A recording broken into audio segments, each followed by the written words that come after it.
Estamos, hermanos, retomando la serie de sermones que se titula Las doctrinas bíblicas. Las doctrinas bíblicas. Hemos estado ya estudiando algunas doctrinas en las cuales nosotros como cristianos evangélicos las creemos, las enseñamos y confiamos solamente porque aparece en la Escritura. La iglesia verdadera, la iglesia del Señor Jesús, no creemos en dogmas o en doctrinas inventadas de hombres, porque estaríamos enseñando lo que Jesús no enseñó. Enseñamos lo que la Biblia enseña, únicamente lo que la palabra de Dios, porque la iglesia, hermanos, no tiene autoridad para inventar doctrina, no tiene autoridad para inventar dogmas. La iglesia no tiene autoridad para inventar la verdad. No, la verdad ya está escrita. La verdad ya fue inspirada a través del Espíritu Santo. ¿Qué es lo que hacemos nosotros, la iglesia? Únicamente somos columna y baluarte de la verdad. La iglesia no se inventa la verdad, porque hay una religión por ahí popular que dice que ellos son la verdad, que la iglesia es la verdad, que ellas son los que pueden escribir y decir lo que es verdad. No, hermanos, la verdad ya está inspirada, ya está escrita.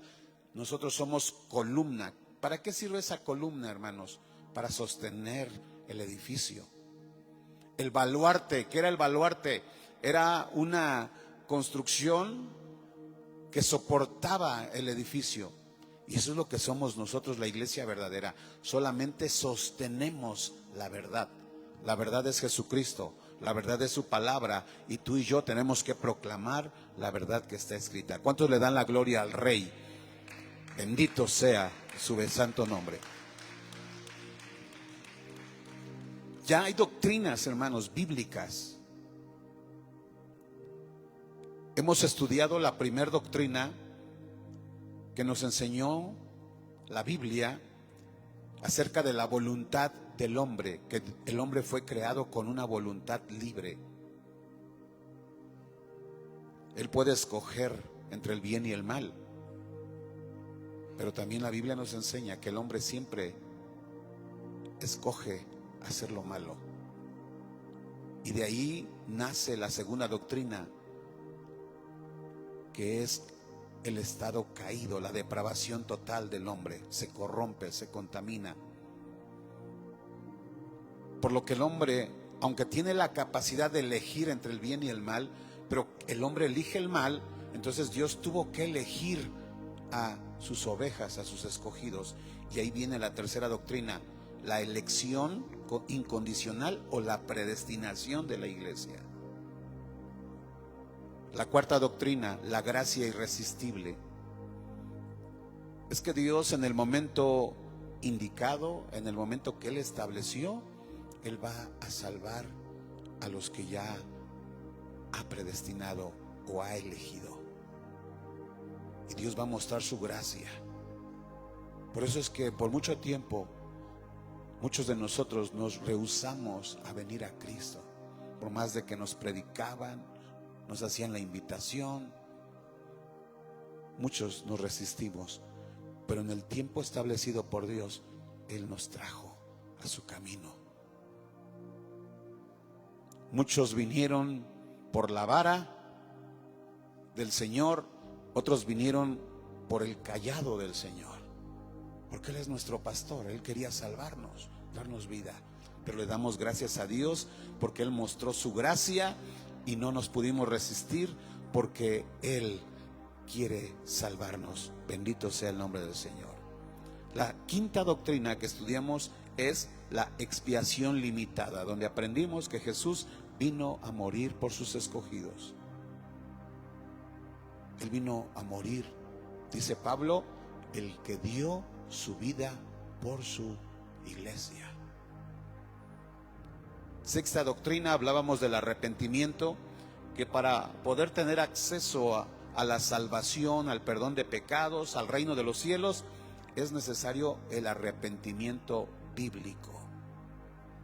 Número 7, estudiamos que también para poder alcanzar la salvación después del arrepentimiento, que es confesar nuestros pecados, pedirle perdón a Dios por nuestros pecados, apartarnos de esa práctica de pecado, también la Biblia nos enseña que es necesario que el hombre libre y voluntariamente haga una confesión de fe en Jesucristo. Y hoy hablaremos de la octava doctrina bíblica, que es la doctrina de la justificación solo por la fe. Este verso, hermanos, que acabamos de estudiar, el apóstol Pablo ya en el capítulo 1 habló de la depravación total en Romanos.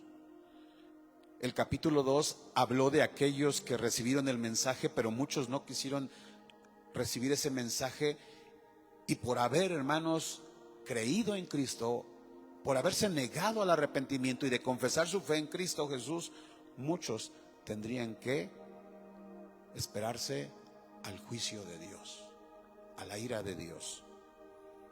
En el capítulo 3, Pablo le demuestra a la humanidad que no hay justo ni aún uno, que todos se apartaron del Señor.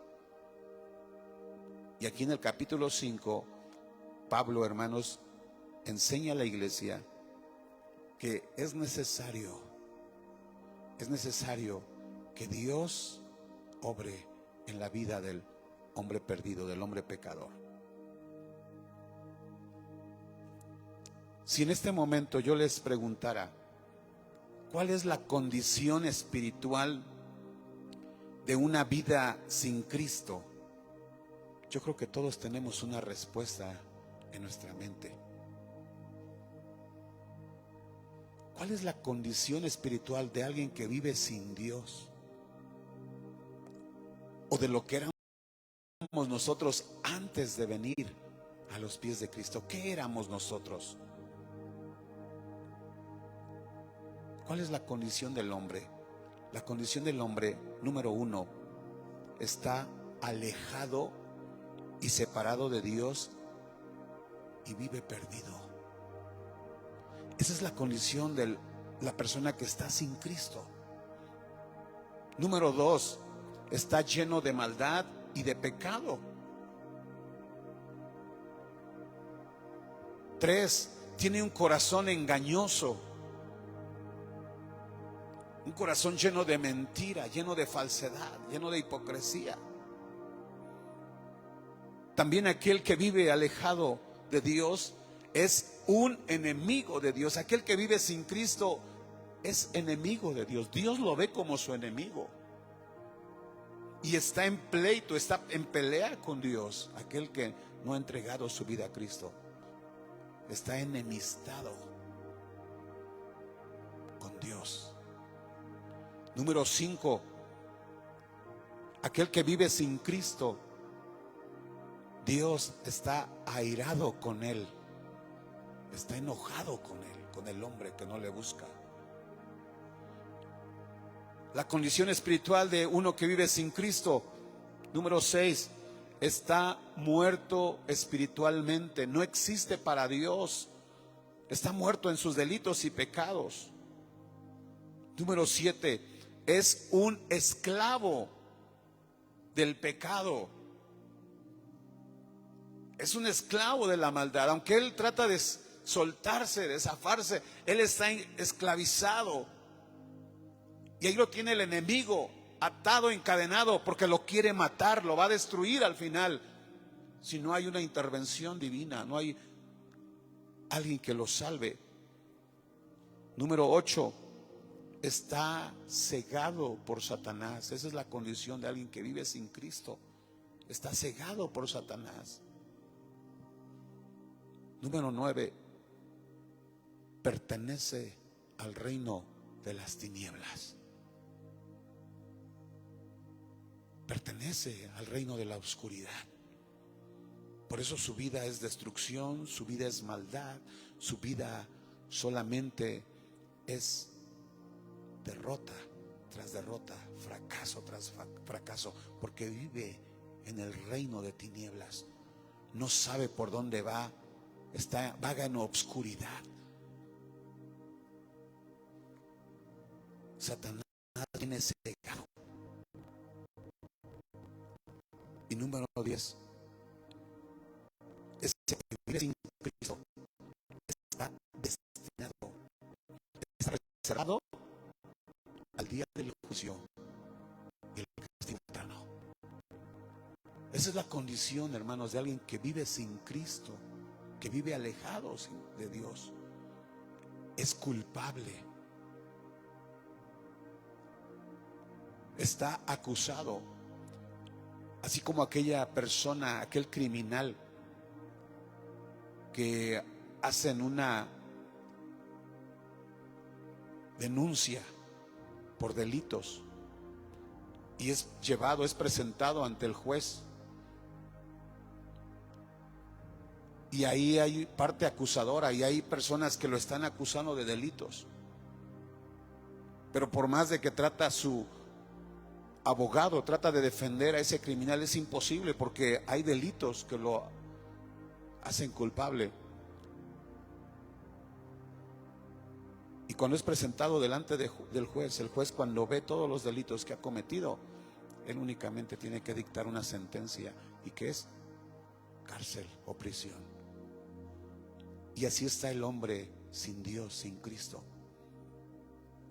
Por sus pecados, por sus delitos, es presentado delante del juez, delante de Dios, y Dios lo declara: tú eres culpable. Entonces la pregunta es: ¿de qué manera el hombre puede revertir esta condición?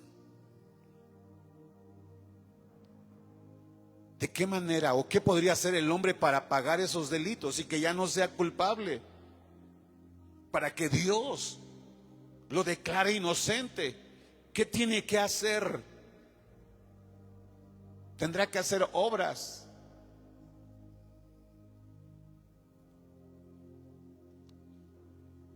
Aquí el apóstol Pablo nos dice lo que tiene que hacer. Es solamente venir a Cristo Jesús. Ese hombre pecador, aquel que vive en la oscuridad, cegado por Satanás, que pertenece al reino de las tinieblas, que está destinado al lago de fuego, al juicio eterno, que es enemigo de Dios, que tiene un corazón engañoso, que está lleno de maldad, que está separado, alejado de Dios y que está muerto espiritualmente. Hay una única opción para revertir esa situación, y es venir a Jesucristo. Reconocer su pecado delante de Dios, humillarse delante de Dios y pedirle perdón, y poner toda su fe en Jesucristo, el Hijo de Dios. Y cuando el hombre pecador viene y se humilla, él no puede venir y decir: Señor, tú sabes que yo soy perfecto, me tienes que perdonar porque yo me porto bien. No, esa justificación no funcionaría. Pero cuando el hombre viene y se humilla y le dice, y reconoce y admite: Señor, yo soy pecador, yo soy culpable, he hecho lo malo delante de tus ojos, así como lo hizo el rey David. Ahí en el Salmo 51 tenemos esa confesión genuina de pecados, donde el rey David se había equivocado, había ofendido a Dios, había ofendido a su familia, le había fallado al pueblo de Israel, había traicionado la obediencia de uno de sus mejores hombres, y él estaba reconociendo que él había ofendido al Padre, porque ya no sentía el mismo gozo. Cuando él pecó, sintió inseguridad, sintió miedo, sintió temor, porque sabía que su pecado lo alejaba de Dios. Porque eso es lo que hace el pecado con el hombre: lo aleja de Dios, lo separa, lo envía lejos de Dios. Y David ya no decía: Señor, aunque Dios estaba ahí, pero él lo sentía y se humilla y le dice: ten piedad de mí, Dios, conforme a tu misericordia, conforme a la multitud de tus piedades, y borra mis rebeliones. Él reconocía que se había rebelado en contra de Dios y había quebrantado sus principios, sus estatus. Pero él dice: lávame más y más de mi maldad. Sabía que había cometido maldad, pero le pide que le limpie, límpiame de mi pecado, lávame de mi maldad. Reconozco mis rebeliones, reconozco mi pecado, y mi pecado no lo puedo esconder. Mi pecado está delante de ti, solo contra ti he pecado, he hecho lo malo delante de tus ojos. Y él reconocía que Dios era justo, que Dios no tenía la culpa, que el culpable era él por haber transgredido sus mandamientos. Tú eres puro en tu juicio. Venía disciplina sobre él.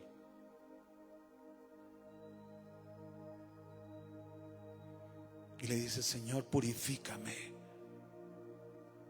y seré limpio, lávame y seré blanco como la nieve. Hazme oír el gozo y alegría, porque el pecado le había robado el gozo, la alegría, la paz. El pecado había traído enfermedad. Dice: y se recrearán los huesos que has abatido. Él se sentía quebrantado, él se sentía abatido por haberse alejado de Dios. Y le dice el rey David: Padre, no veas mis pecados, esconde tu rostro y borra todas mis maldades. Crea en mí un corazón nuevo, un corazón limpio, un espíritu recto delante de mí.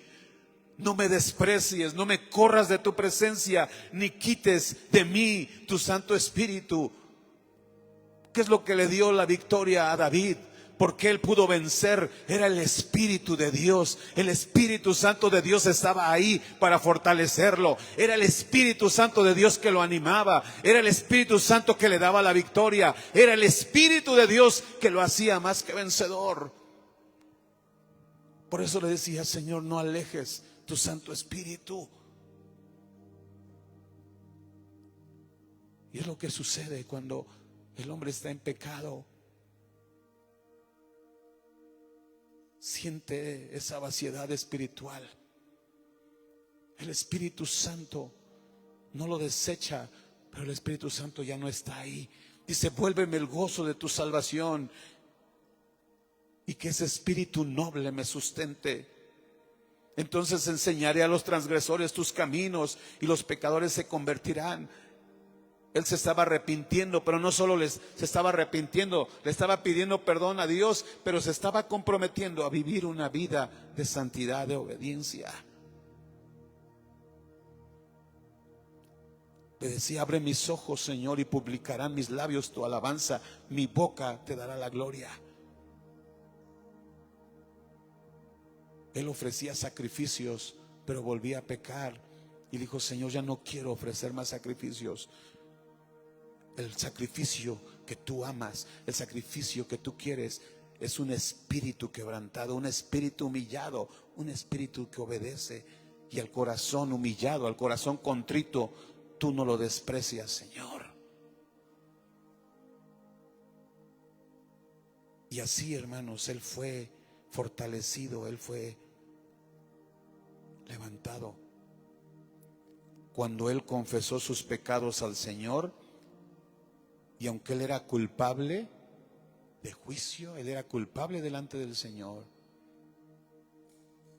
Y aunque Cristo aún no había muerto ni había pagado en la cruz del Calvario, por fe, David fue declarado justo. David fue declarado sin culpa. No porque él no era culpable, no, sino porque él se reconoció pecador y creyó en el sacrificio del Cordero. Ese sacrificio donde la sangre preciosa de un hombre inocente fue derramada para la remisión, para el perdón de nuestros pecados. Y esa es la sangre preciosa de Cristo, que nos limpia de todo pecado, que nos limpia de toda maldad. ¿Cuántos alaban y bendicen el nombre poderoso de Jesús? Por eso Pablo dice aquí, justificados. ¿Cómo el hombre puede ser reconocido sin culpa delante de Dios? Eso es ser justificado, ser declarado no culpable, ser declarado inocente. Justificados pues solamente por la fe. Cuando el hombre es justificado, ya el hombre ya no está en esa condición de oscuridad, de ceguera, de un corazón engañoso, que está alejado de Dios, que está enemistado con Dios, que es enemigo de Dios. No, cuando el hombre es perdonado, tenemos paz para con Dios. Nuevamente se vuelve a reconciliar con el Padre por medio de nuestro Señor Jesucristo, por quien también, por Cristo, por la fe en Cristo, tenemos entrada por la fe a esta gracia a la cual estamos firmes y nos gloriamos en la esperanza de la gloria de Dios. Entonces, hermanos, la justificación, el griego dikaios, significa ser declarado justo, sin culpa.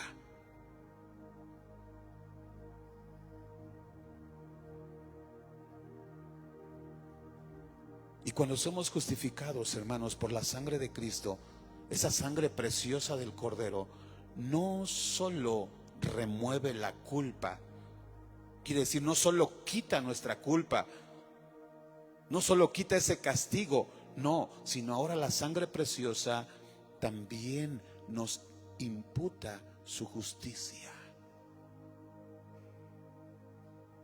Se requiere no solo de que el hombre sea perdonado, sino que le sea atribuida la justicia de Dios. ¿Y cómo el hombre puede alcanzar solamente esa salvación, esa justificación, que Dios le diga, tú ya no eres culpable? Solo a través de Jesucristo. Dice Romanos capítulo 5, verso 21. Al que no conoció pecado, por nosotros lo hizo pecado, para que nosotros fuésemos hechos justicia de Dios en él. Vean aquí, hermanos, Pablo hablando de Cristo, aquel que tiene doble naturaleza, la humana, la divina, aquel que existe al lado de su Padre desde antes de que fuera la fundación del mundo, Jesús. Al que no conoció pecado, no quiere decir que él no sabía lo que era pecado. Jesús conocía lo que era el pecado, pero él se apartó del pecado. Él también, como ser humano, fue tentado. El enemigo en el desierto lo tentó, pero él jamás conoció el pecado en el aspecto de que él nunca se contaminó. Él se guardó en santidad. Pero aquel que no conoció el pecado, dice la Escritura, por nosotros lo hizo pecado. Nuestros pecados, nuestras transgresiones, nuestra culpa, el castigo que tenía que venir sobre nosotros, Jesús lo llevó. Jesús cargó sobre sus hombros el pecado de su iglesia, de su pueblo. La ira de Dios que se tenía que derramar sobre el hombre pecador, se derramó sobre Jesucristo. Se hace muy triste y muy doloroso esa decisión que tomó Pilato cuando este gobernador romano le presenta al pueblo judío a dos hombres. Les presenta a Jesús y les presenta a Barrabás.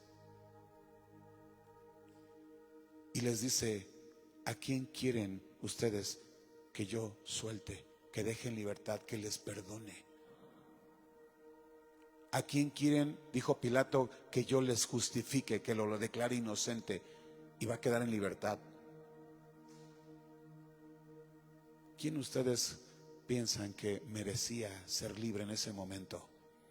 Jesús, porque él no tenía culpa. Sin embargo, el pueblo dice que dijo: suelta a Barrabás, al culpable, y castiga al inocente. Y así lo hizo el Señor con nosotros. Nosotros éramos Barrabás, éramos esos culpables. Pero Dios no nos condenó a nosotros, Él nos dejó libres. Él no condenó al que era culpable, sino Él condenó al que era inocente, a Cristo. Dice que lo hizo pecado por nosotros, para que tú y yo fuésemos hechos justicia, alcanzáramos la misericordia de Dios. Tú y yo alcanzáramos el perdón de nuestros pecados, la limpieza de nuestros pecados. Y Jesús nos estaba dando vida, y vida en abundancia. Bendito sea el nombre del Señor. Dale la gloria al Rey.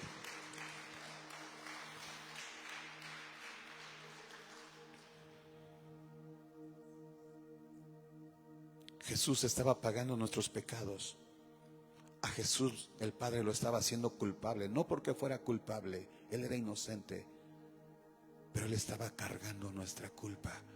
Pero a nosotros nos estaba perdonando, y además nos estaba atribuyendo su justicia. Esa es la justificación, hermanos, que hemos sido declarados inocentes, que hemos sido declarados no culpables, porque Jesús ocupó nuestro lugar. Él se hizo culpable por nosotros. Pero gracias a ese sacrificio, vean Romanos 5:15. Romanos 5:15. Pero el don no fue como la transgresión, porque si por la transgresión de uno, y abro paréntesis, de Adán, murieron los muchos, abundaron mucho más para los muchos la gracia y el don de Dios por la gracia de uno, un hombre, Jesucristo. Por la desobediencia de Adán pasó la muerte a todos los hombres, pero por la obediencia de Jesucristo, y como hemos creído en Jesucristo, pasó y vino la vida eterna a nosotros por medio del Señor Jesucristo. ¿Cuántos le dan alabanza al Rey? ¿Cuántos le dan gracias al Rey por ese sacrificio de Jesucristo?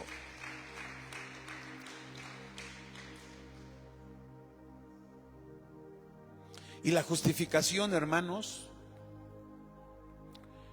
mencionaba un comentarista y decía que la justificación sucede en el instante, en el momento que la persona se arrepiente. A veces el enemigo nos quiere engañar y no quiere que creamos esa verdad. Nos sentimos culpables, nos sentimos que Dios no nos escucha, que no nos ha perdonado. La Biblia declara que si confesamos nuestros pecados, alcanzamos misericordia. ¿Quién es el que no alcanza misericordia? El que esconde, el que trata de tapar, de encubrir sus pecados. Él no alcanza misericordia, pero el que los confiesa y se aparta, sí alcanza la misericordia de Dios al instante.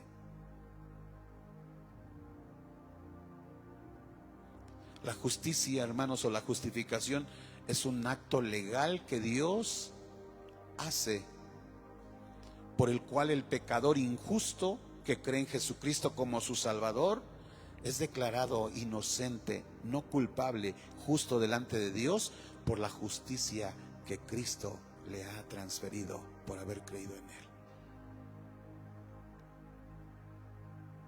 ¿Cómo se obtiene, hermanos, la justicia de Dios? La Biblia nos muestra algunas formas, yo solamente voy a decirles algunas.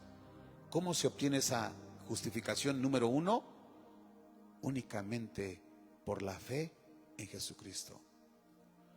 No hay dos mediadores, no hay dos intercesores, no, solamente hay uno, únicamente por medio de Jesús.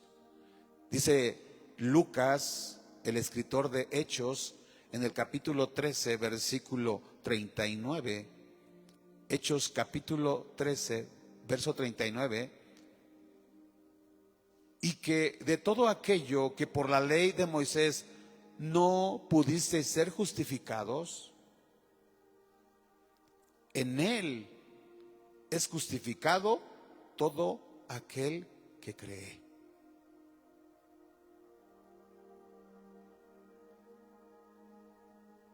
El pueblo de Israel, aunque se le dio una forma, un régimen para no pecar, que era a través de la Torá o de la ley, ellos tenían que guardar y cumplir la ley, pero la Biblia dice, Pedro y Pablo dijeron, nadie hemos podido guardar esa ley, todos la transgredieron. Por eso dice aquí, y que de todo aquello que por la ley de Moisés no pudiste ser justificados, aunque hubiesen guardado la ley, no hubieran alcanzado la justificación, era imposible. Por ahí encontramos denominaciones que unos dicen que guardan todos los mandamientos, otros dicen que nada más guardan los 10 mandamientos, pero aquí dice claramente que es imposible que puedas alcanzar la justicia, que puedas ser declarado justo a través de la ley. Es imposible porque no hay quien la pueda guardar. Entonces, ¿cómo somos justificados? Es justificado todo aquel que cree en Jesucristo. Número 2, ¿cómo somos justificados? Confesando nuestros pecados a Dios. Confesando nuestros pecados a Dios, no al hombre. Hay una religión por ahí también que Dios delegó, Jesucristo delegó autoridad a los hombres para que perdonen pecados. Eso es una mentira. Ese es un engaño de Satanás. Eso es para que esos líderes tomen poder y tengan a la gente controlada, dominada. No, pero ellos no pueden perdonar pecados. El único que puede perdonar pecados, lo dijo el pueblo de Israel, es Dios. Por eso rechazaban al Mesías, al Hijo de Dios, porque decían, ¿quién es este para perdonar pecados? Solo Dios. Y así es, hermanos. Tenemos un ejemplo en Hechos capítulo 8, verso 9 al 24, donde un hombre engañador, practicante de magia, Simón el mago, él al ver cómo Felipe y los demás apóstoles, dice que cuando ellos oraban, imponían las manos, había milagros, había sanidades. Y Simón el mago quiso comprar ese don.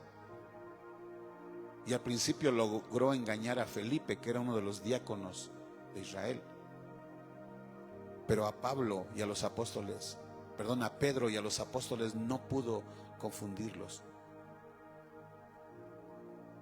Y cuando Pedro se da cuenta, hermanos, de la hipocresía de este mago, él le dijo solamente la verdad. Por querer comprar el don, va a caer maldición sobre ti y tú vas a perecer juntamente con tu dinero. ¿Y saben qué sucedió, hermanos, con Simón? Le dio miedo, le dio temor, porque 3 capítulos antes del capítulo 8, ya también Pedro había sentenciado a Ananías y Zafira. ¿Y qué sucedió? Murieron por haber engañado a Dios. Y por eso Simón tuvo miedo.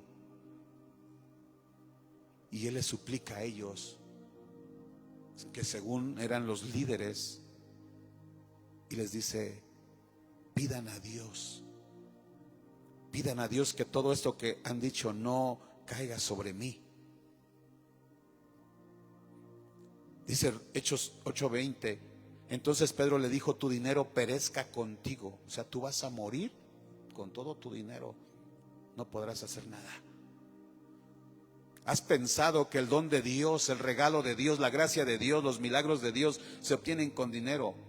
Dice, tú no tienes parte ni suerte en este asunto porque tu corazón no es recto delante de Dios. Y le dice, arrepiéntete pues de esta tu maldad y ruega a quién, a ellos que eran los apóstoles, ellos que eran, Dios les había dado autoridad, según dicen que en Juan 21:23 Jesús les dio autoridad a los apóstoles. No, le dice, ruega a Dios. Pedro había dicho, no, si yo soy el que tengo autoridad de abrir, tengo las llaves para perdonar pecados. No, él le dice, arrepiéntete de tu maldad, pídele perdón al Señor y ruégale a Él, a Dios, si quizá te sea perdonado el pensamiento de tu corazón. Y le dice Pedro, porque tú estás en hiel de amargura. O sea, había una maldición tremenda sobre él. Y también estás en prisión de maldad. Veo que estás. Esa era la condición de alguien que vive sin Cristo, en oscuridad, en tinieblas, en pecado, en una prisión de maldad.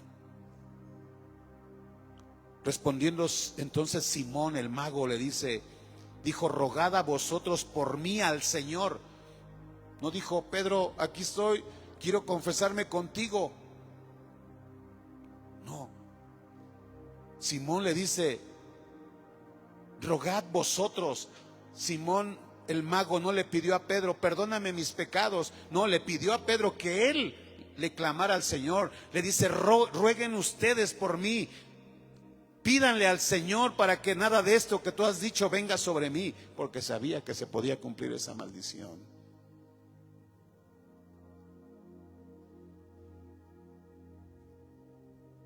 Es importante entonces alcanzar la justificación, número 1, por medio de Jesucristo y confesando nuestros pecados a quién, directamente a Dios, porque las ofensas son con Él. Y cuando ofendemos a Dios, solamente Él tiene la capacidad para perdonarnos. Número 3, también es a través de un arrepentimiento sincero. ¿Cuál es el arrepentimiento sincero, hermanos? Es aquel que se reconoce que ha ofendido a Dios, así como hizo el rey David, y que le pide perdón y que jamás vuelve a cometer ese pecado, que se aparta del pecado. También, hermanos, la justificación es por gracia. Ya vimos que la justificación es por medio de Jesucristo, confesando nuestros pecados, por un arrepentimiento sincero, es por gracia. Y número 5, Romanos 5:9, es por la sangre de Jesucristo. Nada nos puede limpiar de nuestros pecados. Ni el agua, ni hacer sacrificios, ni haciendo caminatas. Nada nos puede borrar y limpiar el pecado. Dice Romanos 5:9, pues mucho más, estando ya justificados en su sangre. ¿Qué es lo que nos justifica, hermanos? La sangre de Jesucristo. Por Él seremos salvos de la ira. Viene un día de ira, de castigo. Esa es la forma en que podemos ser justificados. Por lo tanto, necesitamos venir, y sin Jesucristo, o para ser justificados únicamente a través de Jesucristo, ¿qué tenemos que hacer? Venir a Él, a Jesucristo. No venir a un hombre, a una secta, a una religión. No, venir a Cristo y confesar nuestros pecados, arrepentirnos, depositar nuestra fe en Él y pedirle que su sangre preciosa nos limpia de todo pecado. ¿Hay consecuencias de no ser justificado? Sí. Hay una condenación eterna, hay un castigo eterno, pero también hay de beneficios de la justificación. Y los beneficios son que somos perdonados por Dios en el instante, que somos declarados justos, que obtenemos la paz con Dios, que tenemos entrada, tenemos el acceso a la gracia del Señor. Somos lavados, somos justificados, santificados por la sangre de Cristo. Primera de Corintios capítulo 6 verso 9 dice Pablo: ¿no sabéis que los injustos no heredarán el reino de Dios? ¿Quiénes son los injustos? Los que no se han justificado, que Dios no los ha declarado sin culpa. Ellos no podrán entrar a la vida eterna, una ciudad santa, una ciudad maravillosa, preciosa. Ni los fornicarios, ni los idólatras, ni los adúlteros, ni los afeminados, ni los que se acuestan con varones. ni los ladrones, ni los ávaros, ni los borrachos, ni los maldicientes, ni los estafadores heredarán el reino de Dios. Ellos no podrán entrar. Esa es una de las consecuencias terribles de no ser justificado. Serán privados del acceso al reino de los cielos. Pero los beneficios de la justificación, dice Pablo en el versículo 11, y esto erais algunos. Aquellos que eran pecadores no tenían acceso, pero ahora por haber sido justificados, dice, ya habéis sido lavados, ya habéis sido santificados, ya habéis sido justificados en el nombre del Señor Jesús y por el Espíritu de nuestro Dios. Solo a través de la sangre preciosa, del arrepentimiento, de la fe en Cristo, de la confesión de pecados, de un arrepentimiento sincero, solo de esa manera el Padre nos puede declarar a ti y a mí sin culpa. Somos perdonados, obtenemos paz con Dios. El Espíritu Santo nos regenera, quiere decir nos hace nuevas criaturas. Somos librados de la ira divina. Tenemos un futuro glorioso garantizado por haber sido justificados por la sangre preciosa del Cordero. ¿Cuántos en esta noche quieren obtener esa justificación en Cristo? Ponte de pie. Y si en esta noche aún tú crees que Dios no te ha perdonado, que aún hay algo dentro de ti, no tienes que dejar pasar esta oportunidad. ¿Por qué no vienes a los pies de Cristo? ¿Por qué no pasas aquí al frente y te humillas, así como lo hizo el rey David, y tú le confiesas tus pecados y tú le pides perdón y le clamas y le dices: Señor, aquí estoy delante de ti, yo quiero que tú me justifiques, yo quiero ser declarado, Señor, sin culpa. Yo quiero que en esa noche tú me limpies, me laves con tu sangre preciosa. Quiero que tú, Señor, me atribuyas tu justicia. Mis pecados me condenan, me alejan, me separan, me tienen atado, esclavizado por Satanás, cegado por el diablo. Pero en este momento, en esta noche, dile: yo quiero, Señor, que tú me hagas libre. Yo quiero, Señor, que tú quites toda culpa de mi corazón. Me siento culpable, siento que tú no me has escuchado. Aquí estoy delante de ti. Ven a los pies de Jesús, pasa al frente y clámale con todo tu corazón y suplícale, dile que te perdone. Confiesa tus pecados, confiesa tus pecados a Él. Humíllate a los pies del Señor.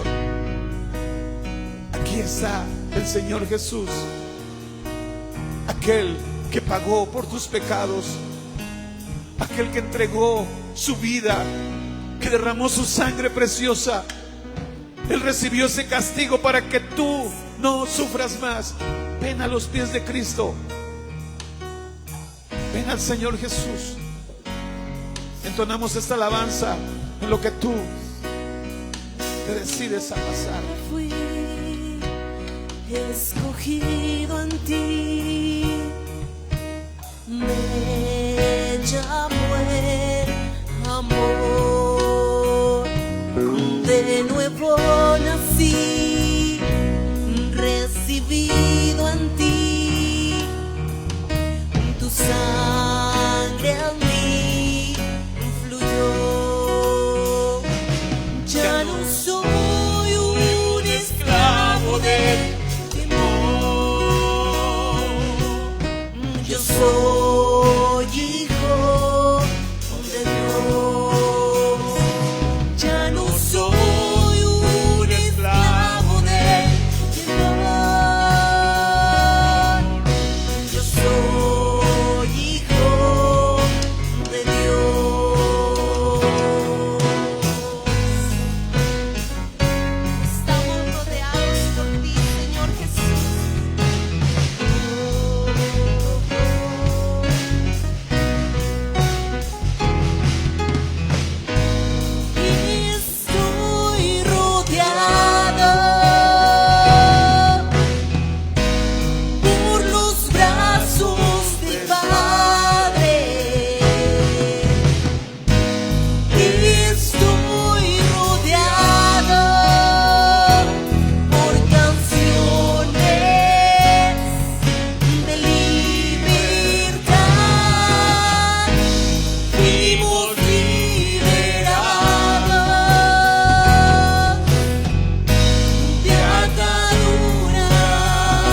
estamos, Señor. Aquí está tu iglesia, Padre, humillados ante ti, postrados delante de tu presencia, Señor. Aquí estamos reconociendo, Señor, nuestra culpa, pidiéndote perdón, Señor, por nuestros pecados. Aquí estamos, Señor, tu pueblo, tu iglesia, humillados delante de ti. Y tu palabra dice, Señor, que cuando tu pueblo se humilla, cuando tu pueblo, Señor, se postra delante de ti, si se humillare mi pueblo, sobre el cual mi nombre es invocado, y oraren, y buscaren mi rostro, y se convirtieren en sus malos caminos, entonces yo oiré desde los cielos. Yo oiré desde los cielos su oración, su clamor, y perdonaré sus pecados, y nos justificará, y nos lavará con su sangre preciosa, y también sanará nuestra tierra. Él bendecirá nuestra vida, nuestro hogar, nuestra familia. Creemos en esa palabra, Señor. Ven a justificarnos, Señor, ven a atribuirnos la justicia de Cristo. Aquí estamos, Señor, tu pueblo, y en el nombre de Jesús, Señor, en el nombre de Jesús declaramos que somos libres. Declaramos, Señor, que tú nos has perdonado. Gracias porque estamos aquí. Ayúdanos a llevar este mensaje. Ayúdanos a compartir tu palabra, Señor, con aquel que todavía está separado, alejado, Señor, que vive perdido, Señor, sin Cristo, sin esperanza. Ayúdanos a compartirle que necesita que el Padre lo justifique, que el Padre lo declare sin culpa. Gracias, Señor, por esta palabra. Gracias por tu iglesia. Gracias, Señor, por cada uno de los que están aquí. Mis hermanos, Señor, todos traen diferentes necesidades espirituales, traen peticiones, Señor. Cada uno ha levantado su clamor delante de ti. Te pedimos que tú escuches, Señor, su oración, que tú envíes la respuesta, Señor, a tu iglesia. Tú sabes, Señor, el anhelo de su corazón. Tú sabes cuál es el deseo de su corazón. Yo te pido que tú escuches su clamor. Escucha la súplica de tu iglesia. Escucha la oración de tu pueblo, Señor. Y que tú obres conforme a tu misericordia, conforme a tu bondad, conforme a tu voluntad. Todo lo que fue enviado en contra de mis hermanos, todo plan, toda estrategia del enemigo, se rompe en el nombre de Jesús.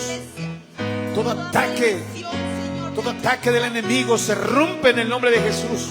Toda maldición, toda atadura, todo yugo, toda maldición, todo conjuro, todo decreto de muerte en contra de esta iglesia se rompe, se destruye en el nombre de Jesús. Echamos fuera todo espíritu de opresión, todo espíritu de enfermedad. Lo reprendemos, lo atamos y lo enviamos al abismo. Espíritus de miseria, espíritus de pobreza, espíritus de temor, de miedo, espíritus de depresión, de opresión maligna, de cansancio, de dolor, todo se va. Espíritus de enfermedad, de cáncer, de diabetes, toda herida en el cuerpo, heridas espirituales, heridas físicas, las reprendemos en el nombre de Jesús y echamos fuera todo espíritu invasor. Gracias, Señor. Bendice a tu pueblo, bendice a tu iglesia, Señor. Sana nuestra tierra, sana nuestra tierra. Derrama bendición tu iglesia. Gracias te damos, Señor. Gracias te damos, poderoso Dios. Gracias por permitirnos estar aquí. Te pedimos que tú, Señor, nos lleves a casa con bendición. Que bendigas a cada uno de mis hermanos que están aquí, los que también a través de esta plataforma, Señor, están siguiendo esta transmisión. Que también tú les bendigas en esta semana, Señor. Que el amor de Dios, que la gracia de Cristo, el poder, la unción del Espíritu Santo se derrame sobre cada uno de los que escuchen este mensaje. Te lo pedimos en el nombre de Jesús. Amén y amén. Gloria al Señor Jesús. Dale alabanza al Rey, a Jesucristo. Él está aquí. Bendito sea por los siglos de los siglos. Que el Señor Jesucristo, hermanos, les siga bendiciendo, les prospere hoy, siempre. Que tengan una semana llena de bendición. Y les seguimos esperando miércoles a las 7. El sábado tendremos nuestro servicio de oración y alabanza a las 7 de la noche el sábado, y el domingo 11:30 y 6 de la tarde. También hay una invitación para el 19 de noviembre a las 11:30 de la mañana en la iglesia de Zitácuaro. Dios es amor. También será el aniversario y el pastor Jorge hace la invitación a la iglesia para los que quieran acompañar y ir al aniversario. Pueden hacerlo próximo 19 de noviembre a las 11:30 con la ayuda del Señor. Dios les bendiga, hermanos. Dios les guarde. Excelente noche para todos. Bendiciones.